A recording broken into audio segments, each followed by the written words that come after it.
Boa tarde a todos. Antes de tudo, eu gostaria de cumprimentar os membros da banca, a começar pelo meu professor orientador, Fabiano Mendonça, a professora Marise Duarte e o professor Carlos Sérgio Gurgel. Na oportunidade que eu deixo meus agradecimentos pelo comparecimento, pela disponibilidade de todos. Cumprimento também a todos que estão acompanhando, né, via Meet, e dou início, a partir de agora, à apresentação do meu trabalho de conclusão de curso para a graduação em Direito pela Universidade Federal do Rio Grande do Norte. Meu nome é Brena Maria de Lima Freire e o título da minha pesquisa consiste na Caatinga como Patrimônio Nacional, os efeitos constitucionais da inserção do bioma na proteção do parágrafo 4º, artigo 225. Antes de tudo, né, primeiramente, os pontos que mais me chamaram a atenção para a confecção da presente pesquisa permeiam problemas atuais envolvendo o nosso ambiente, que consiste na desertificação, na questão da poluição e do desmatamento, bem como o campo jurídico poderia auxiliar a combatê-los dentro da nossa seara da Caatinga. Então, dentro desse tema, chama a atenção a questão da proposta de emenda à Constituição número 504 de 2010, cujo principal fim tem por incluir a Caatinga dentro do rol de patrimônios nacionais, dentro da Constituição Federal. Por isso, a presente pesquisa vai se debruçar justamente em relação a essa questão da investigação dos efeitos jurídicos constitucionais desta inserção e como isso pode ser benéfico para a defesa desse bioma em comento. Em relação às questões, à urgência e à importância da proteção constitucional ao bioma, é nítida, ao passo que durante a pesquisa busquei evidenciar, como, por exemplo, trazendo os dados referentes à porcentagem da Caatinga em que tem sua preservação protegida juridicamente, né, que é menos de 10%, enquanto que quase 50% dessa mesma área já está considerada desmatada. Então, eu trouxe aqui, nesse slide, justamente que fala sobre isso, um recentíssimo estudo divulgado no início do mês passado, pelo Painel Intergovernamental de Mudanças Climáticas, o IPCC, que é um órgão da ONU, divulgou que o nosso bioma da Caatinga é um dos biomas que está mais sofrendo com as mudanças climáticas, com secas mais intensas, temperaturas mais elevadas e, juntamente com essa questão do desmatamento, vem acelerando esse processo de desertificação, que já chega, né, ao tamanho da Inglaterra, cujo o tamanho, né, eu coloquei aqui, mais de 130 mil quilômetros quadrados. Isso evidencia o grau que já estamos chegando. Por isso, a presente pesquisa busca avaliar os aspectos valorativos. E isso decorre do pensamento de Miguel Reale, a partir da teoria tridimensional do direito, em que, para se compreender o direito em sua integralidade, é preciso também avaliar as suas circunstâncias intrínsecas, que são as questões histórico, econômicos, políticos e sociais. Além disso, né, buscou-se, no teor da pesquisa, trazer essa questão de como esses aspectos valorativos podem ter, de alguma forma, influenciado na não inclusão da Caatinga dentro desse rol de patrimônios nacionais, né? Em seguida, vai se buscar, no teor da pesquisa também, qual seria a natureza jurídica do patrimônio nacional. Então, e considerando ainda seu viés constitucional, a sua inserção dentro do dispositivo 225 e entre outros viés que permeiam essa compreensão. Por último, e não menos importante, se pretende averiguar como os instrumentos processuais constitucionais podem agir de melhor forma para defender a Caatinga como sendo um patrimônio nacional. Por conseguinte, em relação às metodologias, né, para cada um desses objetivos, foram utilizadas metodologias específicas, no entanto, né, harmônicas entre si, com viés majoritariamente por meio de pesquisa bibliográfica. E, em primeiro lugar, né, quando se fala das características biogeográficas da caatinga, nós temos aqui a pesquisa descritiva, né, para descrever esses fatos e fenômenos por intermédio do método quantitativo, que ele vai trazer dados objetivos e dados estatísticos também. Em relação aos fatos sociais e econômicos, utilizei também dessa pesquisa descritiva, por meio dos fatos e fenômenos também, pesquisa exploratória, no sentido de aprimorar essa concepção histórica para a compreensão da atual conjuntura jurídica. E por fim, também, o método qualitativo, em que traz uma significação jurídica a esses fatos e fenômenos históricos. Em seguida, quando se trata acerca das consequências hermenêutico-constitucionais da inserção da caatinga dentre os biomas taxados como patrimônio nacional, eu utilizei também a pesquisa descritiva e exploratória, como eu já expliquei, o método qualitativo, né, para trazer significações, e o tipo avaliativo, para compreender o sistema e a dinâmica constitucional na qual se insere a questão do patrimônio nacional. Por último, né, e não menos importante, a questão dos meios de garantia constitucionais, que são aqueles mesmos que eu falei, juntamente com o tipo documental, uma vez que se avaliou ainda a questão da jurisprudência para se compreender o comportamento do patrimônio nacional na defesa por intermédio dessas ações, bem como para se compreender como se comporta a defesa jurídica da caatinga dentro dessas ações, como não sendo patrimônio nacional também. Em relação aos resultados, colhe-se a necessidade do bioma da caatinga ser um objeto, sim, de proteção constitucional. Isso porque, em primeiro plano, se evidenciou a priorização da superação dos fatores econômicos. E isso reverberou no artigo 3º da Constituição Federal, em que trata como os objetivos fundamentais da República a erradicação da pobreza e da marginalização, e a redução das desigualdades sociais e regionais.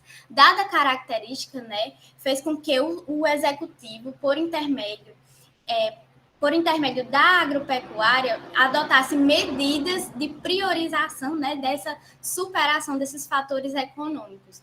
Podemos citar, por exemplo, a questão das medidas de irrigação, né? Outro ponto também que chama a atenção no decorrer da pesquisa consiste na pesquisa dos veículos de informação, das fontes, que são variadas, né? Eu trouxe várias. E quanto à caatinga, ela não é tratada, nenhum dessas fontes que eu veiculei, e nenhum desses noticiários, como um objeto de proteção ambiental. Muito pelo contrário. Quando se falava em proteção ambiental, se trazia questões relativas às florestas amazônicas, a questão relativa à Mata Atlântica. No entanto, a caatinga ela é veiculada como aquele território cuja situação social e econômica tem-se muita vulnerabilidade. Então, não como sendo um objeto, um bem jurídico ambiental. Isso na época da Constituinte. Em relação aos resultados das consequências hermenêutico-constitucionais da inserção da caatinga como patrimônio nacional, eu as dividi em 3 etapas, né, para afunilar a compreensão. Então, primeiro, vou tratar da Constituição, dos efeitos constitucionais de forma geral, depois, em relação ao dispositivo 225, né, que veicula o direito ao meio ambiente ecologicamente equilibrado, e, por fim, eu vou tratar também do patrimônio nacional, que é o parágrafo 4º desse dispositivo supramencionado. Assim, começando, né, constitucional de forma geral, tem-se a superioridade da norma, né, decorrente da supremacia constitucional, ou seja, está no topo da Constituição.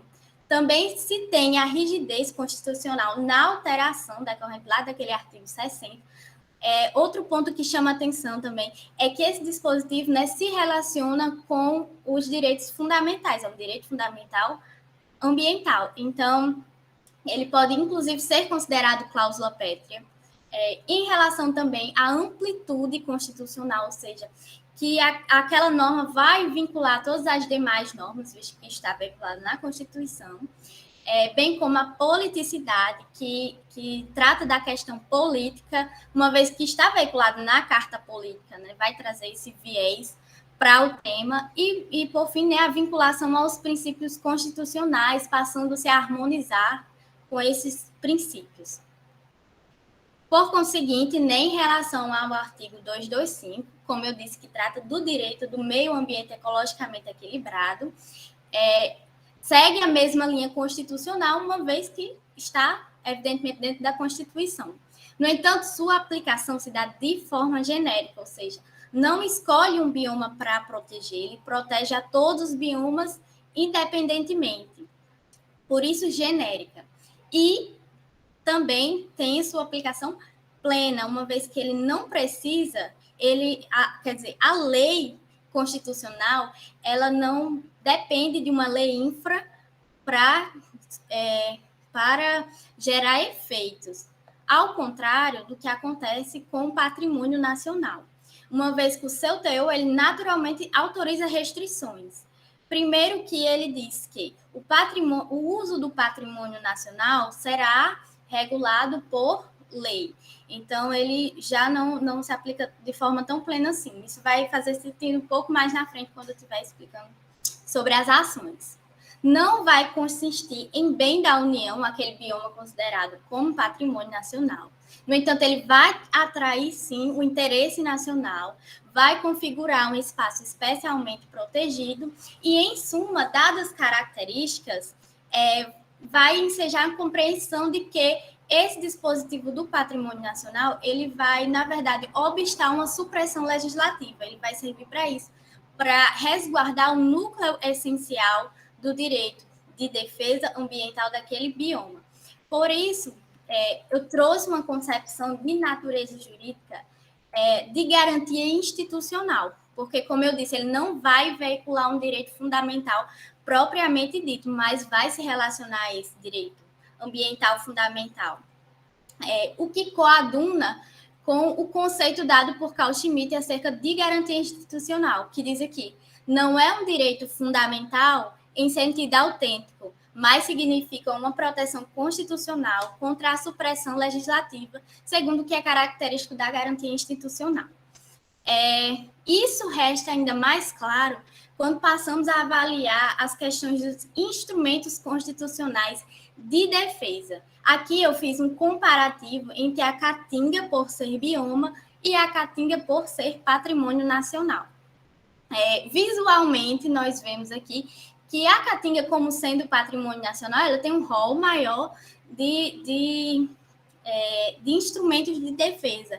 Por outro lado, a caatinga, por ser bioma, avaliando o teor jurisprudencial dessa proteção, nós verificamos o que fica ainda mais clara a necessidade da caatinga se tornar, assim, um patrimônio nacional, uma vez que, ao avaliar essas ações por intermédio da jurisprudência, notamos que a caatinga, ela aparece como sendo proteção daquele artigo em viés constitucional, lembre-se sempre. Aparece como objeto de proteção genérica do 225. Isso significa que o 225 ele está protegendo o meio ambiente ecologicamente equilibrado, ou seja, aquele local cujo equilíbrio, né, foi lesado. Em suma, onde eu quero chegar é que são locais limitados e específicos, como unidades de conservação, parques, entre outros. Enquanto a caatinga, por ser patrimônio nacional, só essa característica constitucional já dá a pretensão da veiculação de uma ação. Por isso, a importância. Outro ponto também que merece destaque dentro desse comparativo foi a inclusão do mandado de injunção e a ação direta de inconstitucionalidade por omissão, uma vez que eu disse no slide anterior, né, que o parágrafo 4º, ele requer lei para a utilização daquele patrimônio nacional, que podem ser já, né, em abstrato, uma omissão. Por isso, cabendo essas duas ações que eu coloquei a mais nesse rol. Por fim, resta clara a necessidade no avanço protetivo constitucional da Caatinga, uma vez que a urgência e a importância foi totalmente evidenciado com esses dados que eu trouxe durante a pesquisa, bem como a importância da garantia institucional, não somente para a não supressão, para o resguardo do núcleo protetivo do bioma, bem como na ampliação dos mecanismos de defesa e a proteção ampla no sentido do alcance da norma constitucional e específica para o bioma em sua integralidade, bem como trazendo ainda uma importância de ordem política. Por fim, eu trouxe até aqui um trecho de uma música de Luiz Gonzaga, em que fala sobre a natureza, né? A natureza, no caso, o bioma da Caatinga, na sua felicidade, na alegria da natureza, em se fazer por intermédio dos ciclos entre secas e invernos. No mais, eu deixo meu agradecimento a todos que estão acompanhando, todos os membros da banca, em especial meu orientador, professor Fabiano,